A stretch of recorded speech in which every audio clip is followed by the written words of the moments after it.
ሰላም ጤና ይስጥልን ውድ የቻናላችን ተከታታዮች የፕሮግራማችን ቤተሰቦች ይህ አብዲራዋ ቲዩብ ነው። የዕለተ ረቡዕ የመጀመሪያ ክፍል ፕሮግራማችንን እነሆ ወደ እናንተ ይዘን መጥተናል።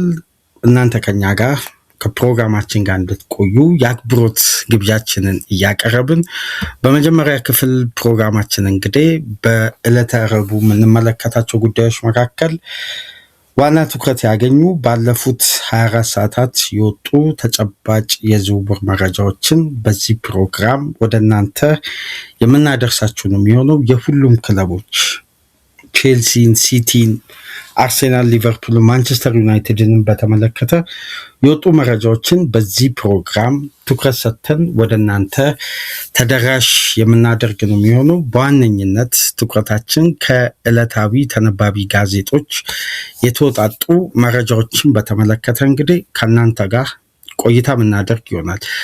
በተለይ ማንቸስተር ሲቲ ከኤንዞ ፈርናንዴስ ጋር በተገናኘ ይህን ተጫዋች ለማዘዋወር አሁን ሲቲዎችም በመጨረሻ 6-5 ቀናት ውስጥ ተጫዋቹን ለማዘዋወር ያላቸውን ቁርጠኛ አቋም በመያዝ በስተመጨረሻም በይፋ ከተጫዋቹ ተወካዮች ጋር ባደረጉት ረዘም ያለ ድርድር በስተመጨረሻም ተጫዋቹም ፍቃደኝነቱን ወደ ማንቸስተር ሲቲ ለመዘዋወር የቀድሞ አሰልጣኙን ለመቀላቀል ፍቃደኛ መሆኑን ተከትሎ አሁን ላይ ማንቸስተር ሲቲዎች ቼልሲ በሚፈልጉት ዋጋ እስካሁን ድረስ የዋጋው ተመን ግልጽ ባይሆንም ቼልሲዎች በሚፈልጉት ዋጋ ለማዘዋወር እየጣሩ የሚገኙበትን ሂደት በትናንትናው ዕለት በእጅጉ አነጋጋሪ ሆኗል። ቼልሲም የተጫዋቹን ተተኪ እንግዲህ ጎን ለጎን እያዘጋጀ እንደሆነ ተሰምቷል። በተመሳሳይ ሁሊያን አልቫሬዝን የተመለከተ መረጃም ከወደ ስፔን መረጃዎች በስፋት እየወጡ ነው የሚገኙት። በተመሳሳይ አልቫሬዝን በተመለከተ ስካይ ስፖርት እና የተለያዩ የእንግሊዝ ሚዲያዎችም አሁን ላይ ለአርሴናል አመቺ ሁኔታ እንደ ክለብ አትሌቲኮ ማድሪድ ፈጥሮ ሁኔታዎችን ለመቅረፍ ለመቋጨት እንግዲህ የተለያዩ አማራጮችን ለሁሊያን አልቫሬዝ ማቅረባቸው እየተነገረ ነው የሚገኘው። በተመሳሳይ ጋብሪኤል ማርቲኔሊም የዝውውር ሂደት ምሽት ላይ በወጡ መረጃዎች ከሆነ በስተመጨረሻም ተጫዋቹ ፍቃድ ከአርሴናል እንደተሰጠው ለሊት ላይ መረጃዎች በስፋት እየወጡ ነው የሚገኙ። ተጫዋቹ የሕክምና ምርመራውን እንዲያደርግ የሁለቱ ክለቦች ስምምነት ከጫፍ መድረሱን ተከትሎ ተጫዋቹ በቀጣይ 24-48 ሰዓታት በቀጥታ ወደ ሳውዲ ፕሮ ሊግ ለመዘዋወር የሚያደርገውን የሕክምና ምርመራ ያከናውናል ተብሎ ይጠበቃል ማለት ነው። በሌላ በኩል ሊቨርፑልን በተመለከተ እንግዲህ ምሽት ላይ ከወጡ መረጃዎች መካከል በዋነኝነት ትልቁን ሽፋን ያገኘው የያኩቡ ምንቴ ጉዳይ ነው። የብራይተን እና የሊቨርፑል ድርድር በመጨረሻም ሊያድግ ወደ ተሻለ ደረጃ ለመድረስ በሁለቱ ክለቦች መካከል እየተደረገ የነበረው ድርድር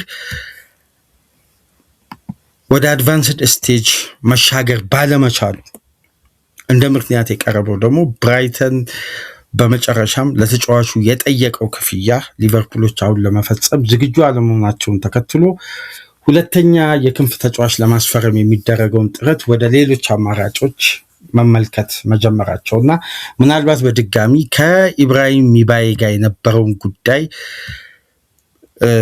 ድጋሚ ድርድር ከፍተው ከፓሪስ ሴን ጀርሜን ጋር ይሄን ሴኔጋላዊ ተጫዋች ለማስፈረም ባላቸው የመጨረሻ ቀናት ተጫዋቹ ላይ ያላቸውን አማራጭ ለመጠቀም ለመወሰን ሊገደዱ ይችላሉ የሚሉ መረጃዎች እየወጡ ነው የሚገኙት። ይሄ ማለት ተጫዋቹን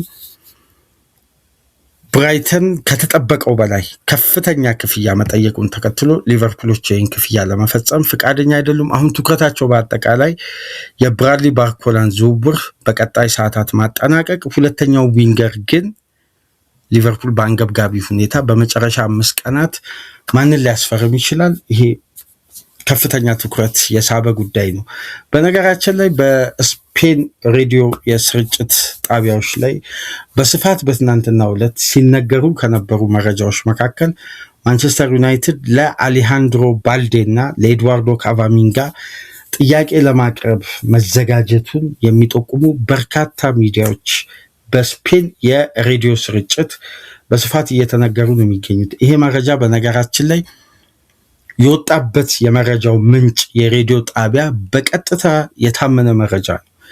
ስለዚህ ማንቸስተር ዩናይትድ በመጨረሻ 5-6 ቀናት ውስጥ ሁለቱ ተጫዋቾች ላይ ትኩረት ያደርጋል ተብሎ ይጠበቃል። እስቲ እነዚህ ጉዳዮችን በተጨማሪም ሌሎች መነሳት ያለባቸውን ትኩረት ሊሰጣቸው የሚገባ ወሳኝ ነጥቦች ላይ ምንወያይ ይሆናል።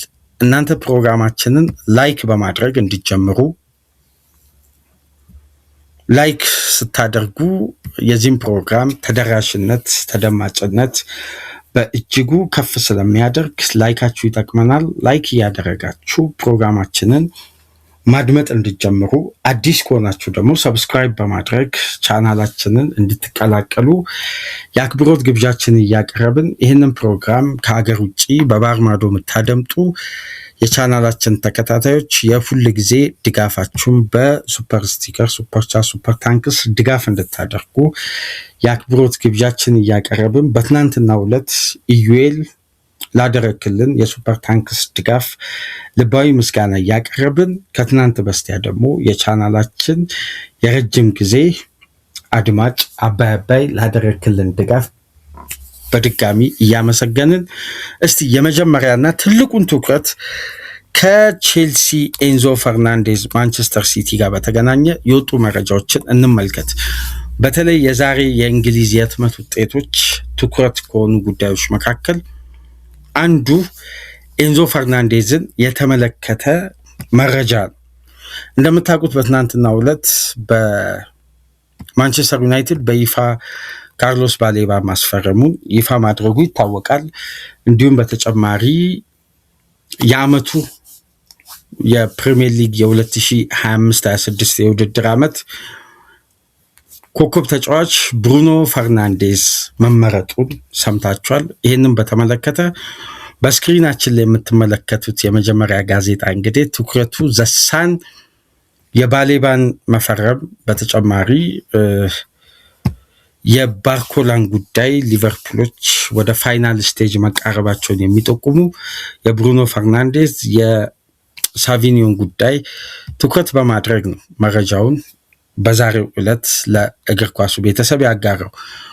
ዋናው ትኩረት ግን ዴሊ ሚረር ይዞ የወጣው ማሬስካ ፈርናንዴዝን የመጨረሻም የመጀመሪያም የመጨረሻም አማራጫቸው ኤንዞ ፈርናንዴዝ እና ኤንዞ ፈርናንዴዝ ብቻ እንደሆነ፣ በተጨማሪም ይህን ተጫዋች ለማስፈረም ማንቸስተር ሲቲዎች የራሳቸውን የቤት ስራ የራሳቸውን መደላድል አጠናቀው በስተመጨረሻም ወደ ቼልሲ በዛሬው ዕለት ጥያቄ ይዘው ሊቀርቡ ሁኔታዎችን ማጠናቀቃቸውን ነው እንግዲህ ዘሚረር እየዘገበ የሚገኘው።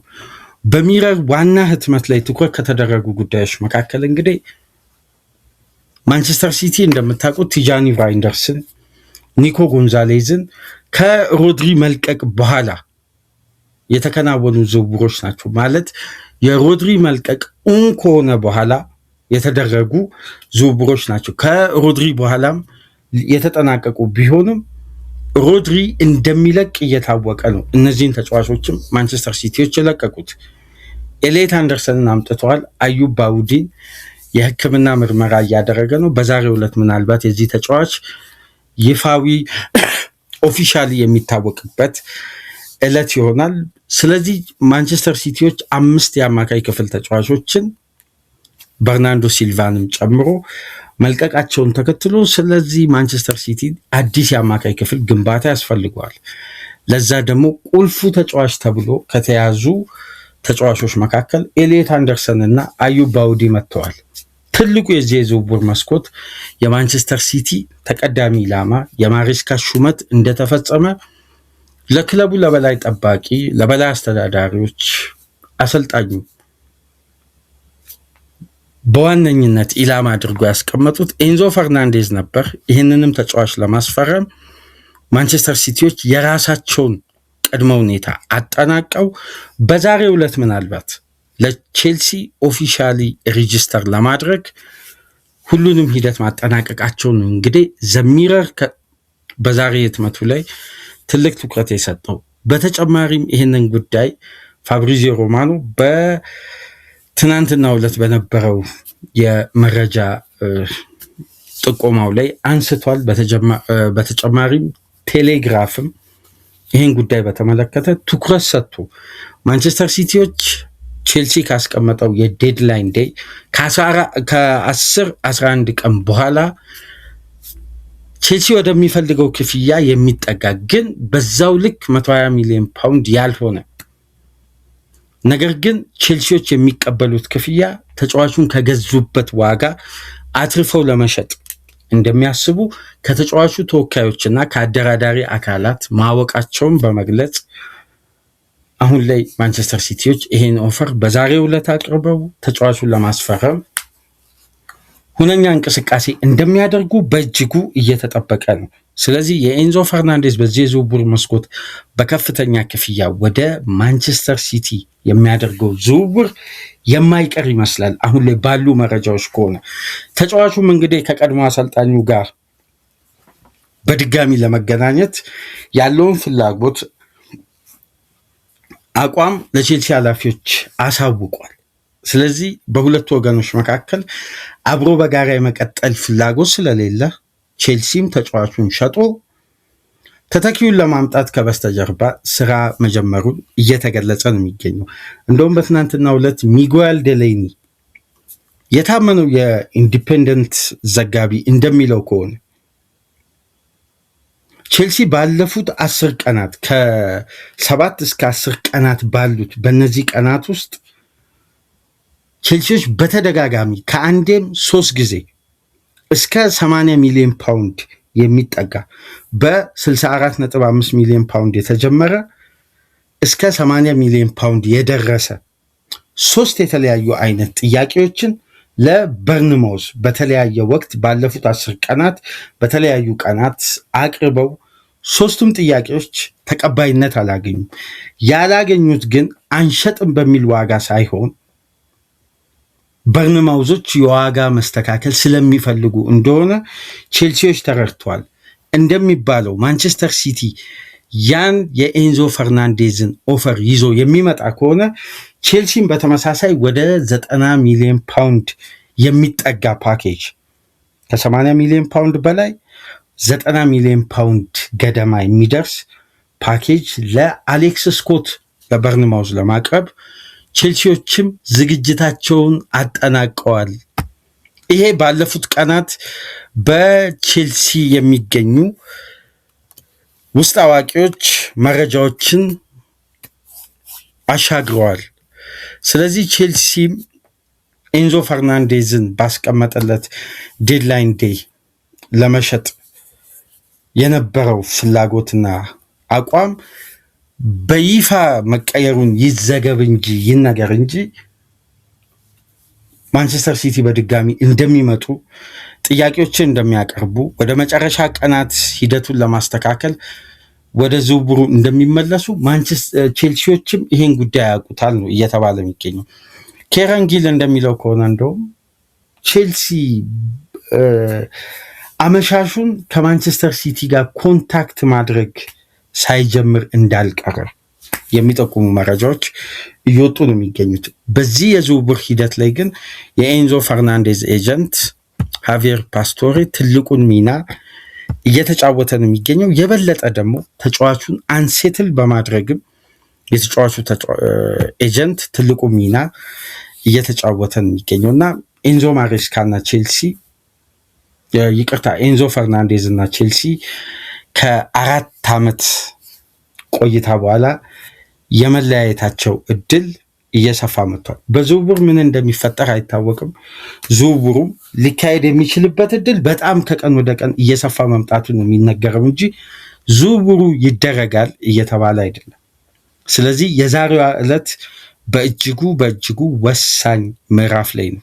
የሚገኘው የኤንዞ ፈርናንዴዝ ወደ ማንቸስተር ሲቲ የሚያደርገው ዝውውር።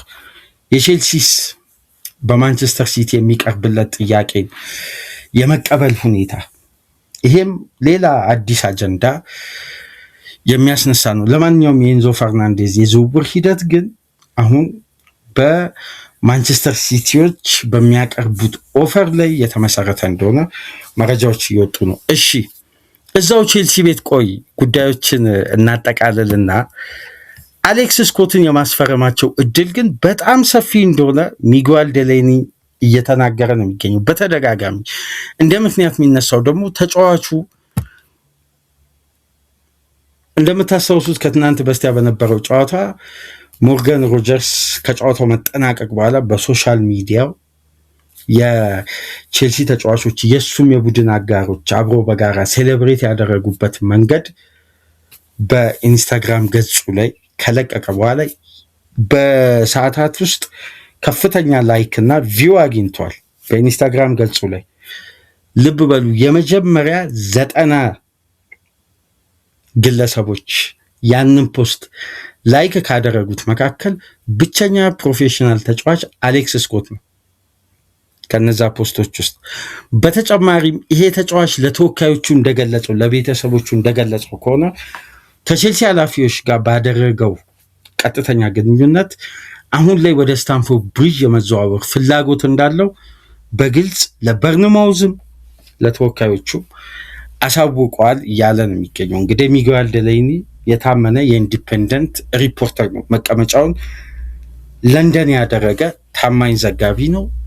ይሄ ዘጋቢ እንደሚለው ከሆነ አሌክስ ስኮት ኤንዞ ፈርናንዴዝ የሚዘዋወር ከሆነ የተጫዋቹ ተቀዳሚ ተተኪ ምርጫም ነው በቼልሲዎች በኩል። ይሄ ዝውውር ማይከናወን ከሆነ ግን ቼልሲዎች የአርሴናሉን ዙቢመንዲ አሁንም ሚጓል ዴላኒ ሪፖርት ላይ የዙቢመንዲ ስም ተጠቅሷል። አደም ዋርተን እንደተለመደው ከቼልሲ ጋር ስሙ ይነሳል።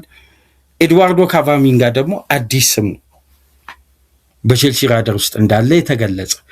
ግን እነዚህ ሁሉ ጉዳዮች እንዲከናወኑ የኤንዞ ፈርናንዴዝ ሽያጭ መፈጸም አለበት ነው። ቀጣይ ስራ ቀናት በጣም በጣም ወሳኝ ቀን እንደሆነ ለኤንዞ ፈርናንዴዝ እየተገለጸ ነው የሚገኘው። እዛው ቼልሲ ቤት በወጡ ሌሎች መረጃዎች ከሆነ ደግሞ ኖቲንጋም ፎረስት የቼልሲውን አጥቂ ሊያም ዴላፕን 45 ሲደመር 5 አጠቃላይ 50 ሚሊዮን ፓውንድ ፓኬጅ ክፍያ ከፍሎ እንግዲህ ይሄን የፊት መስመር አጥቂ ለማስፈረም ከቼልሲ ጋር ተስማምተው ተጫዋቹ በይፋ ሜዲካሉን ጀምሯል።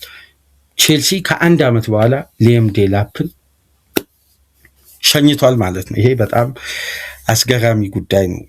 የዚህ ተጫዋች ፕሮፋይል የመጣበት መንገድ የተጠበቀውን ያክል ሳይሆን ቀርቶ እንግዲህ በቼልሲ ተፈላጊነቱን በፍጥነት ያጣ ተጫዋች ሆኗል። አሁን እንግዲህ ቼልሲዎች እንደውም አትርፈውበት 32 ሚሊዮን ፓውንድ ነው ያስፈረሙት። በጣም አትርፈውበት ነው ይሄን እንግሊዛዊ ተጫዋች ወደ ኖቲንጋም ፎረስት መሸጥ የቻሉት። ቼልሲ ትልቅ ትርፍ አስመዝግቧል በሽያጭ በኩል። ቼልሲ ባለፉት 48 ሰዓታት ማመዱ ሳርንም ወደ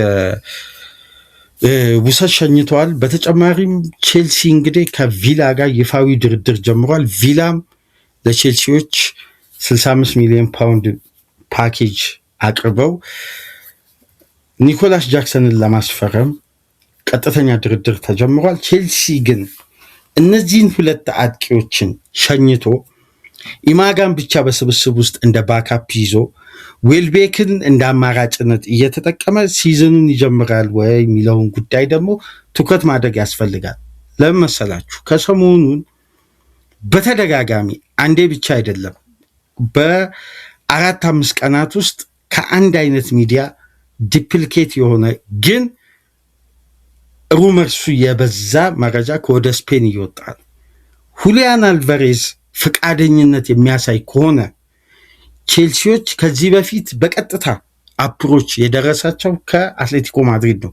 ልብ በሉ በኒኮላስ ጃክሰን ዝውውር ላይ ይህን ተጫዋች የዝውውሩ አካል በማድረግ ሁሊያን አልቫሬዝ ላይ ሊገቡ ይችላሉ። ግን ቼልሲዎች የሚፈልጉት ምንድን ነው? ተጫዋቹ ከባርሳ ውጭ የመዘዋወር ፍላጎትን እስከሚያሳይ ነው።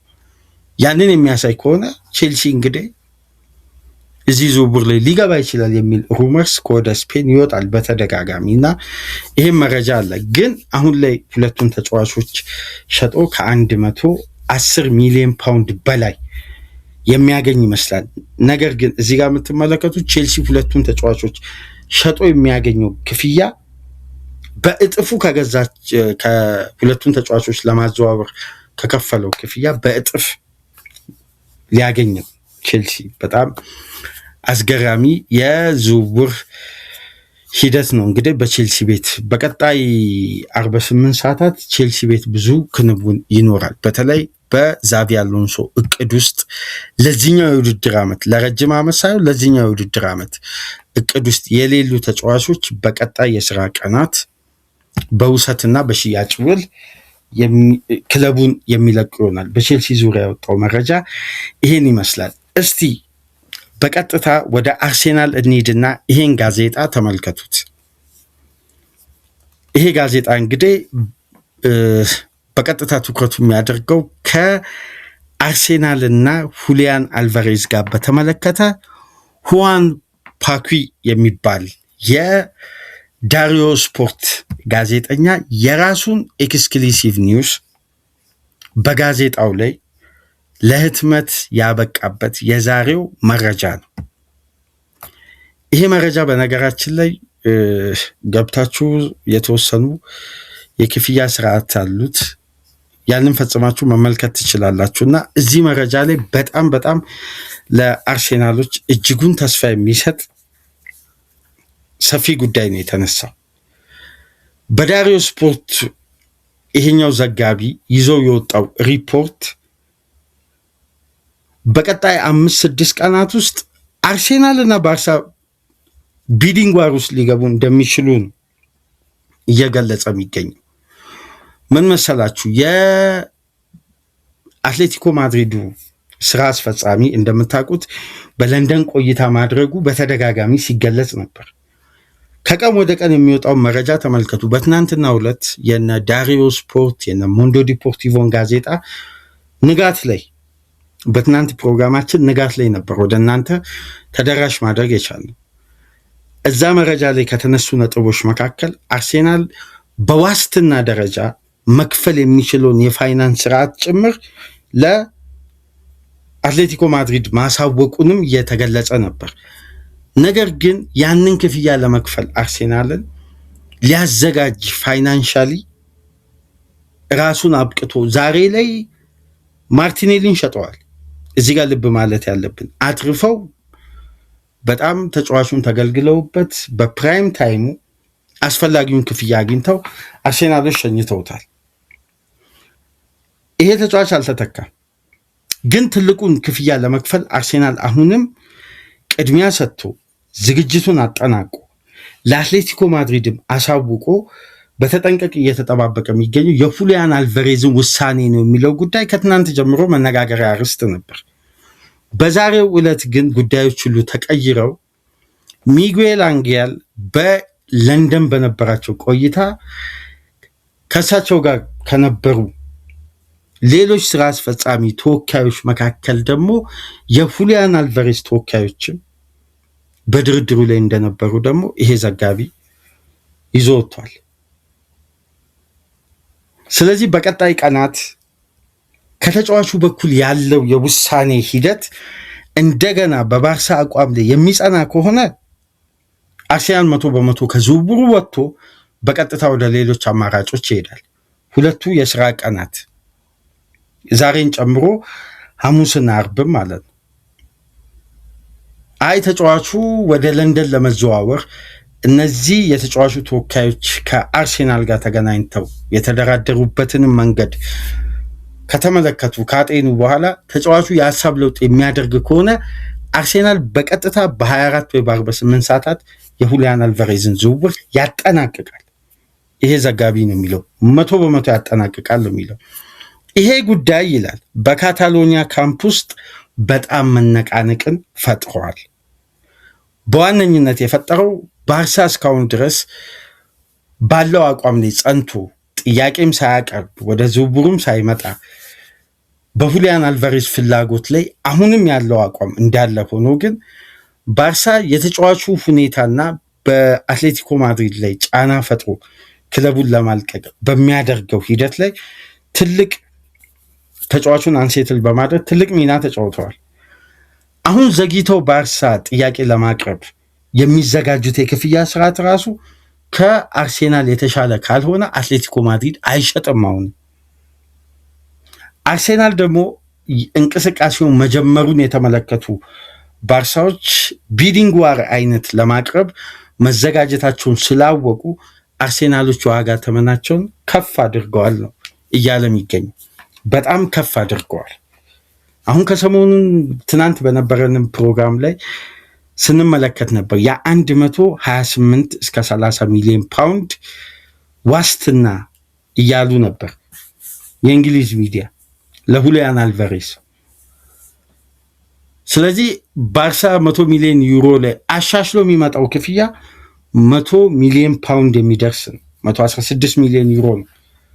አርሴናል ግን አትሌቲኮ ማድሪድ የሚፈልገውን 150 ሚሊዮን ዩሮ ለመፈጸም ያለውን ዝግጅትና ስለ ስትራክቸራል ክፍያውም ተደራድሯል። ስለዚህ ይሄ ጉዳይ ወደ ምን እየወሰደ ነው? አርሴናል በክፍያ ስርዓት ያለው ፓወርን ተጠቅሞ አድቫንቴጁን ሃንድል እያደረገ እንደሆነ በካታሎኒያ ሚዲያ እየተዘገበ ነው።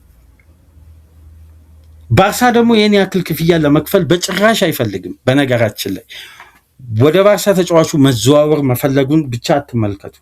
ባርሳ ራሱ ፋይናንሻሊ ይህን ክፍያ ይከፍላል ወይ የሚለው ጉዳይ ጥያቄ ውስጥ የሚቀር ነው። ስለዚህ ዛሬ ላይ ደግሞ በወጡ መረጃዎች ከሆነ ወደ አርሴናል አድቫንቴጆች ማድላት ጀምረዋል። ስለዚህ የተጫዋቹ ተወካዮች በለንደንም ተገኝተው ከአትሌቲኮ ማድሪድ ኃላፊዎች ጋር በጋራ ነው ከአርሴናል ጋር ድርድር የተደረገው። ግን ዘገባው ላይ ከተመለከትኳቸው አንኳር ነጥቦች መካከል በተጫዋቹ በኩል የመጨረሻ ውሳኔ የሚያስተላልፉ ተወካዮች ግን አይደሉም ነው። ቀን በቀን ከአትሌቲኮ ማድሪድ ኃላፊዎች ጋር እየተደራደሩ ጉዳዩን መብቴ ለማበጀት የሚጥሩ ሳይሆን እንደ አደራዳሪ አካላት ሆነው ግን ለሁሊያን አልቫሬስ ተወካዮችም ቅርበት በጣም እንዳላቸው የሚነገር አይነት ተወካዮች ናቸው በለንደን የተገኙት ነው እየተባለ የሚገኝ። ስለዚህ አርሴናል አሁንም የሁሊያን አልቫሬዝን ጉዳይ ላይ ያለውን ሂደት ይሄ በቅርበት እየተከታተለ ነው፣ ፍላጎት አለው ከሚለው ጉዳይ ግን በልጧል። አሁን ደግሞ አመሻሹን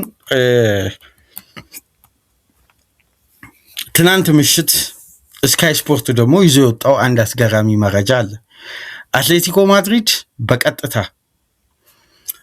ይሄ ዘጋቢ እንግዲህ በስካይ ስፖርት በጣም ከታመኑ ዘጋቢዎች መካከል አንዱ ነው። በስፔን የሚገኝ ሩቢን ኡሪያ የሚባል የስካይ ስፖርት ሪፖርተር አለ። በተመሳሳይ ደግሞ ቶማስ አለ፣ ሊያን ቶማስ የሚባለው እንዲሁም ሮቦ ዶርሴት የሚባል ደግሞ በተመሳሳይ ዘጋቢዎች አሉ። እነዚህ ሶስት ከስፔን እና ከእንግሊዝ ጋር በተገናኘ የዝውውር የተለያዩ ጉዳዮች ማች ሪፖርቶች ምናምን በስካይ ስፖርት በመስራት የሚታወቁ ዘጋቢዎች ናቸው። እነሱ እንደሚሉት ከሆነ ከአትሌቲኮ ማድሪድ በትናንትናው ዕለት ለሁሊያን አልቫሬስ ተወካዮችም ለተጫዋቹ በቀጥታ አንድ የመጨረሻ አማራጭ ለሁሊያን አልቫሬስ በቀጥታ ጠረጴዛ ላይ አስቀምጠዋል። አትሌቲኮ ማድሪዶች አንደኛው አማራጭ በአትሌቲኮ ማድሪድ መቆየት። ያን ደግሞ ከተመለከታችሁ አሁን ላይ ባለው ሁኔታ የሚሆን አይመስልም።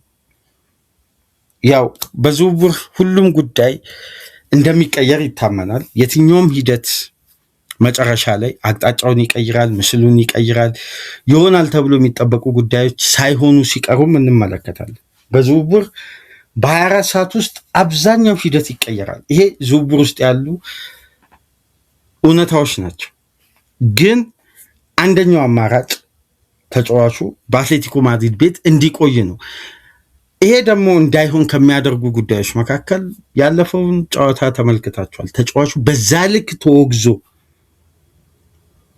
በዛ ልክ ተቃውሞ ደርሶበት ማሊያው ተቃጥሎ ከክለባችን ውጣ አንተ ከሃዲ በሚል ሜዳ ውስጥ እየተዘመረ አንገቱን ደፍቶ ተነጥሎ ወደ መልበሻ ቤት የገባ ተጫዋች በዚህ ማሊያ እንደገና አገልግሎት ለመስጠት ፍላጎት፣ ተነሳሽነት፣ አእምሯዊ ዝግጁነቱ በዛ ልክ የተቃወመና የሰደበ ደጋፊ ፊት ድጋሚ ለመጫወት አንድ ፕሮፌሽናል ተጫዋች ሜንታሊቲው ምን ያክል ክፍት ይሆናል? የበለጠ ልቀቁኝ ብሎ ክለቡን የበጠበጠ ተጫዋች ይሄ ምናልባት የመሆን ቻንሱ ዝቅተኛ ነው።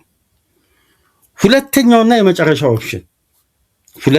የመጨረሻው ኦፕሽን የተባለው ጠረጴዛ ላይ የቀረበውን የአርሴናልን ኦፈር መቀበል ነው ብለው በቀጥታ ለተጫዋቹ ተወካዮችም ለተጫዋቹም ተገልጿል ነው እየተባለ የሚገኘው። ስለዚህ አርሴናል በየቀኑ የሆነ ታይሚንግ ስቴፕ እዚህ ተጫዋች ዝውውር ላይ እያገኘ ነው። እስቲ በቀጣይ ቀናት ምን ይፈጠራል አብረን በጋራ የምንመለከተው ጉዳይ ይሆናል። ግን የሁሊያን አልቫሬዝ ጉዳይ ቢጓተትም መቋጫ ሊገኝለት እየተቃረበ እንደሆነ የሚገልጹ መረጃዎች በስፋት እየወጡ ነው የሚገኙት። ጋብሪኤል ማርቲኔሊም እንግዲህ ወደ አልሂላል የሚያደርገው ዝውውር የመጨረሻ ፋይናል ስቴጅ ላይ መድረሱን እየተነገረ ነው የሚገኘው እና ተጫዋቹ ህጋዊ የሕክምና ምርመራ እንዲያደርግ ፍቃድ አርሴናል በዛሬው ዕለት እንደሚሰጠው እየተነገረ ነው የሚገኘው እና ሁለቱ ክለቦች ከጫፍ ደርሷል። አሁን ስትራክቸራል ክፍያ ድርድር ላይ እንደሚገኙ ምሽት ላይ ፍሎሪያን ፕለተንበርግ ማረጋገጥ የቻለው በአርሴናል ዙሪያ ባለፉት 24 ሰዓታት የወጡ መረጃዎች እንግዲህ ይሄን ይመስላሉ። በተመሳሳይ እንግዲህ ኦሊ ዋትኪንስም ከማርቲኔሊ ቀድሞ አልሃሊ የደረሰ ሌላኛው ተጫዋች ሆኗል ማለት ነው። አሁን እንግዲህ ቀጣዩ ተጫዋች ጋብሪኤል ማርቲኔሊ ይሆናል። ሁለቱም ወደ አልሂላል የሚዘዋወሩ ይሆናል ማለት ነው። አብሮ በጋራ ይጫወታሉ በአልሂላል ማለት ነው። ስለዚህ ይሄ በአርሴናል በኩል የወጡ ተጨባጭ መረጃዎች ናቸው። እስቲ ወደ ሊቨርፑል ምሽት ላይ የወጣውን መረጃ እንመልከት። በትናንትናው ዕለት በነገራችን ላይ ዴቪድ ኦርኒስተን እንደሚለው ከሆነ የሊቨርፑልና የፓሪስ ሴን ጀርሜን ድርድር የመጨረሻው ስቴፕ እና ወሳኙ ምዕራፍ በትናንትናው ዕለት በተገቢው ድርድር ተጠናቋል። ቀጣይ ሰዓታት፣ ቀጣይ ቀናት ግን የተጫዋቹ ዝውውር ክንውን የሚፈጸምበት ቻንሱ ከ90% በላይ ነው ብሎ የራሱን ግምት አስቀምጧል። የመፈጸም ቻንሱ በጣም ሰፊ እንደሆነና እንግዲህ 24 ሰዓት እንደዚህ በወጡት መረጃዎች ናቸው እኛ ወደ እናንተ መረጃ የምናደርሰው እንጂ በራሳችን ያገኘነው ወይም የተለየ መረጃ ኖሮ አይደለም። በወጡ ተጨባጭ መረጃዎች ናቸው። አሁንም እስቲ የሚወጡ መረጃዎችን በደንብ ተመልከቱ። ሁለተኛው ዊንገር ለማስፈረም እየሰሩ ነው የሚባለው። ታዲያ አንደኛው ዊንገር ማለት ብራድሊ ባርኮላን ግልጽ ነው ተጫዋቹ ወደ አንፊልድ እንደሚመጣ። ስለዚህ ይፋ የሚሆንበት ቀን ወይም የነፋብሪዚዮ ሂሩዊጎ የሚባልበት ቀኑ አለመለየቱ በጉዳዩ ላይ ያለው መንዛዛት ደጋፊውን አሰልችቶ እንግዲህ ብዙ ሀሳቦችን እየሰነዘሩ ነው። ግን ያው በመጨረሻ ቀናት የሚጠናቀቅ ዝውውር እንደሆነ ከመጀመሪያ ጀምሮ ሲገልጹ ነበር። ስለዚህ ጉዳዩን በትኩረት መጠባበቅ ያስፈልጋል ማለት ነው። ዋነኛው ነጥብ ግን ያኩቡ ሚንቴን የተመለከተው የምሽቱ ከ7 ሰዓት በኋላ የወጣው ትልቁ መረጃ ነው። ሊቨርፑሎች ተጫዋቹ እንደሚያስፈርሙ በጣም ተማምነው ነበር። ነገር ግን እንደምታውቁት 52 ሚሊዮን ፓውንድ አቀረቡ፣ ውድቅ ተደረገ። 60 ሚሊዮን ፓውንድ አቀረቡ፣ ውድቅ ተደረገ። ሶስተኛው ኦፈር ግን የሁለቱን ክለቦች ስምምነትን ሊያበቃ የሚችል ድርድር እንደሆነ እየተገመተ በርካታ ሩመርሶች ሲወጡ ነበር።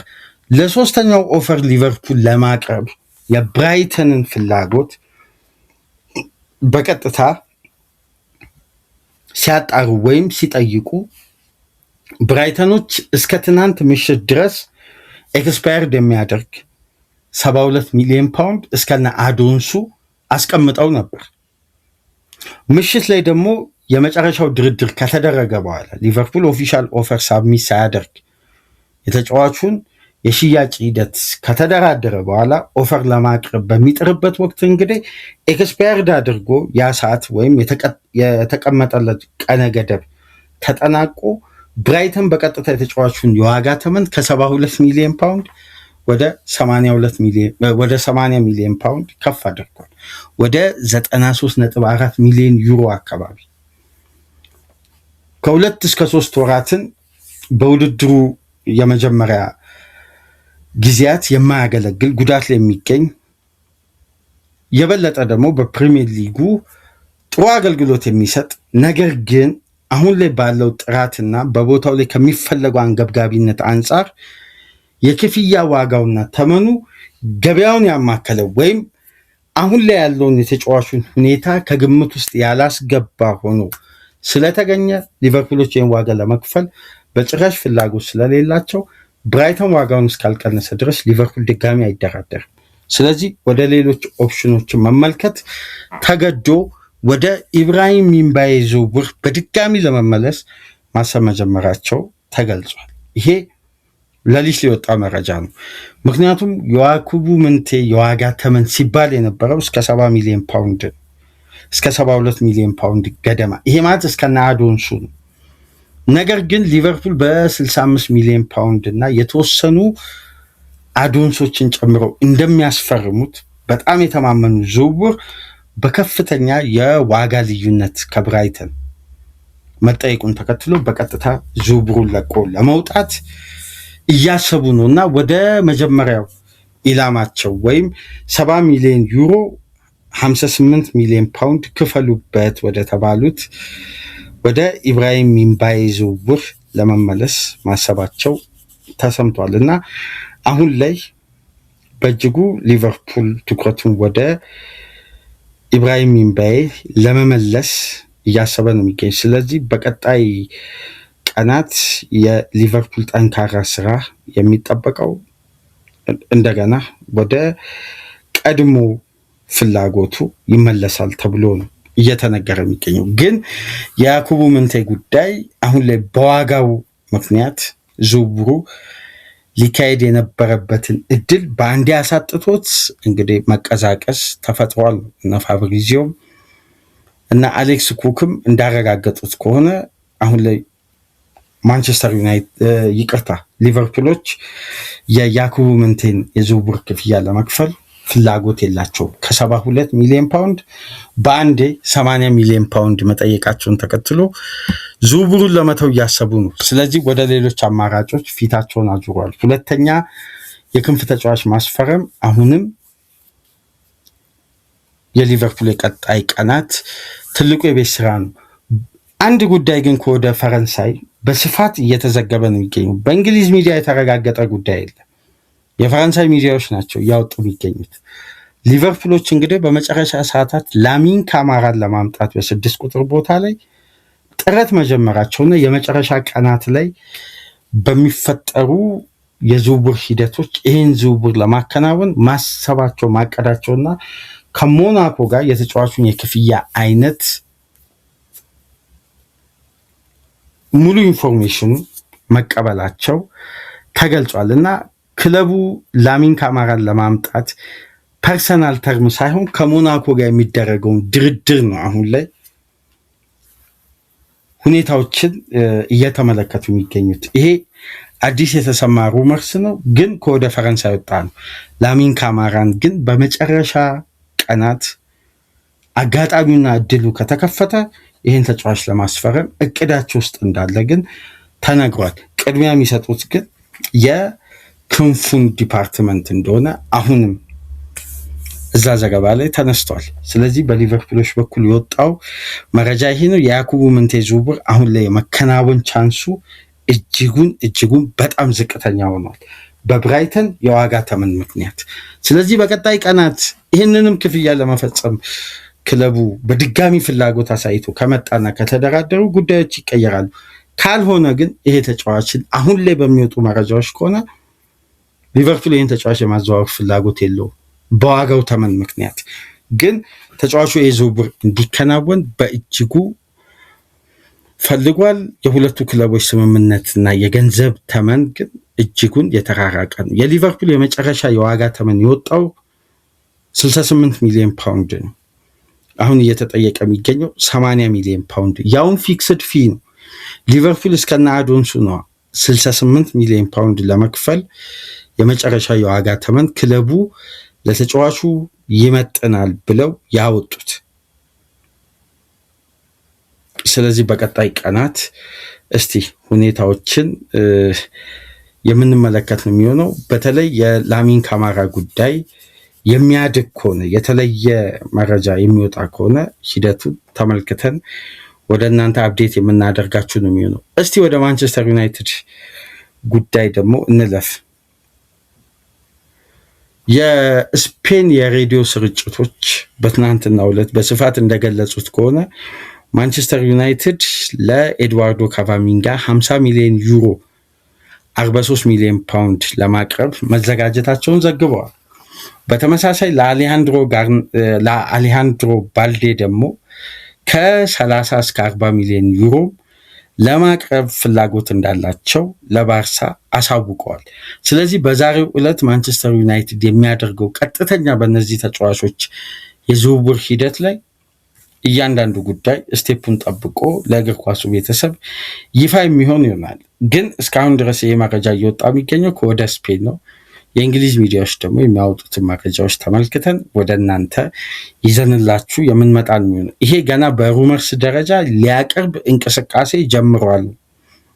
ስለዚህ ተጨባጭ እውነታ ካለ በዛሬው ዕለት ከእንግሊዝ ሚዲያ በስፋት መውጣቱ ስለማይቀር በዛም ወቅት ደግሞ በስፋት የምንወያይ ይሆናል። ለማንኛውም የመጨረሻው ነጥባችን የሚሆነው ኡመር መርሙሽ ወደ ቶትናም ዝውውሩን ለማድረግ ቀጣይ ስቴፖችን በዛሬው ዕለት ይጠናቀቃሉ ተብሎ እየተጠበቀ ነው የሚገኘውና እዚህ ዝውውር ላይ መስተጓጎል ገጥሞታል የሚል ሩመርስ ወጥቶ እንግዲህ በርካታ ትላልቅ የታመኑ የመረጃ ምንጮች አስተባብለዋል። ሳቪኒዮ በትናንትናው ዕለት ይፋ ሆኗል። በቀጣይ ቀናት ደግሞ መርሙሽ ይፋ እንደሚሆን እየተጠበቀ ነው። ሲቲም እንግዲህ የሳቪኒዮን ተተኪ አላንን ከፓልሜራስ ለማምጣት ስምምነት ላይ መድረሱንና በቀጣይ የስራ ቀናት ሲቲም የዚህን ተጫዋች የሕክምና ሂደት ካጠናቀቀ በኋላ ይፋ የሚያደርግ ይሆናል የተጫዋቹን ዝውውር። ስለዚህ በዝውውር መስኮት በጣም ወሳኝ ምዕራፍና ወሳኝ ቀናት ላይ ነው የምንገኘው። ከዛሬው ዕለት ጀምሮ የሚጠናቀቁ የሚካሄዱ ዝውውሮችን ብቻ ነው የምንሰማው። ሩመርስ የመስማት ቻንሳችን ከዛሬው ዕለት ጀምሮ በጣም ዝቅተኛ ይሆናል። ምክንያቱም ከአሁን በኋላ ባሉት ቀናት ያለፉትን ሳምንታት ሲሰሩባቸው የነበሩትን ተጨባጭ እውነታዎችን ይፋ የሚያወጡበት ሰሞን ነው። የመጨረሻ 5-6 ቀን በዝውውሩ እንግዲህ ምን አይነት ሁኔታ ይፈጠራል አብረን በጋራ የምንመለከተው ነው። ለማንኛውም ባለፉት 24 ሰዓታት ከተለያዩ ሚዲያዎች ከጋዜጦችም ባገኘናቸው መረጃዎች እንግዲህ አሁን ላይ የወጡ የዝውውር መረጃዎች እነዚህን ይመስላሉ። ከተመቻችሁ ላይክ፣ ሼር፣ ሰብስክራይብ ያደርጉ። ከሀገር ውጭ የምታደምጡ በሱፐር ስቲከር፣ ሱፐር ቻት፣ ሱፐር ታንክስ ቻናላችንን እንድትደግፉ የአክብሮት ግብዣችን እያቀረብን ኢዩኤል አባይ ላደረጋችሁልን የሱፐር ታንክስ ድጋፍ ልባዊ ምስጋና እያቀረብን በሌሎች ፕሮግራሞች ተመልሰን እንመጣለን። እስከዛው ድረስ ሰላም ቆዩ።